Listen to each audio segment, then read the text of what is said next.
Hello friends, ચાલો આજે મારા ટેરેસ ગાર્ડનની શેર કરાવું. આ છે મારી પર્પલ વાલોર, ખૂબ જ સ્વાદિષ્ટ અને સારા એવા પ્રમાણમાં ઝુમખામાં આવે પણ છે. અને એટલે આ વાલોર છે એ ખાસ મેં વાવી છે. જુઓ, હજી ઘણા બધા ફ્લાવર્સ છે.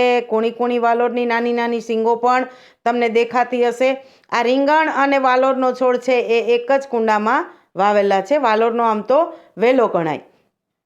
આ રીતે મારી આ પર્પલ વાલોર છે. સાથે સાથે મારી પાસે રીંગણના પણ 3 જાતના છોડ છે.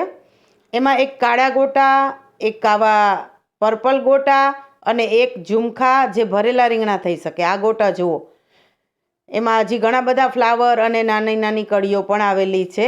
એની સાથે સાથે આ ઝુમખામાં આવતા રીંગણ, જેને આપણે ભરેલા રીંગણ બનાવી શકીએ એવા રીંગણ, જે એકસાથે 3 કે 4ના ઝુમખામાં આવે અને ખૂબ સારું રિઝલ્ટ છે એનું પણ. રીંગણી કરતાં રીંગણ ઝાઝા એવું એમાં તમને દેખાય અને ખૂબ જ ટેસ્ટી હોય છે અને ખૂબ જલ્દી ચડી જાય છે અને ટોટલી ઓર્ગેનિક.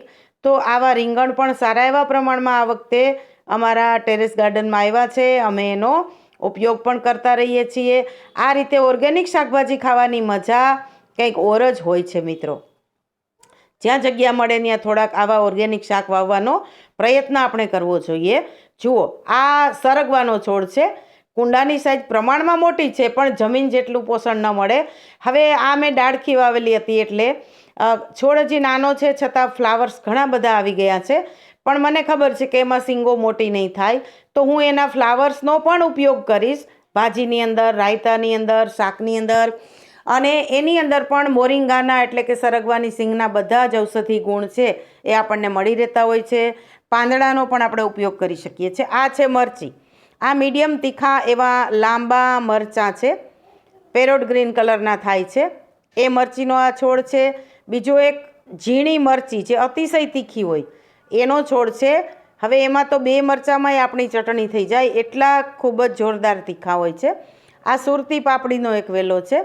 એની અંદર નાની નાની પાપડી આવે, 2 કે 3 દાણા હોય એવી, પણ ખૂબ ટેસ્ટી એનું પણ શાક થાય છે. પણ એક છે કે એ શીંગો એક શીંગ જ આવે, એમાં ઝુમખા વાલોર આવે એવી શીંગો આવે નહીં. સાથે સાથે મરચીનો એક ત્રીજો છોડ છે, જેમાં આવા મરચાં થાય છે જે થોડાક ઓછા તીખા છે, પણ એ મરચાં છે એ ઊંધા થાય, આકાશ તરફ એની અણી હોય એ રીતે એ મરચાં આવે છે. આ અજમાનો છોડ છે.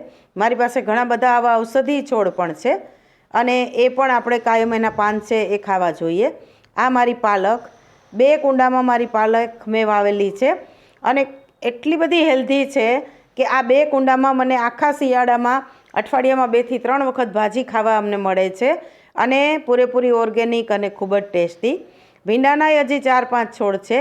હવે એમાં આ રીતે ભીંડા આવ્યા કરે છે એટલે અઠવાડિયે એકાદ શાક માંડ થાય એટલા ભીંડા પણ હજી અમને મળતા રહે છે. આ રીતે મારો ટેરેસ ગાર્ડન છે અને એ ટેરેસ ગાર્ડનમાંથી ઉતારેલું આ શાક, જેનો આજે અમે ઉપયોગ કરવાના છીએ, ભાજી પણ વાપરવાના છીએ. તો ચાલો સૌ સાથે મળીને જ્યાં જગ્યા મળે ત્યાં આવી રીતના ઔષધિ અને શાકભાજી વાવતા રહીએ.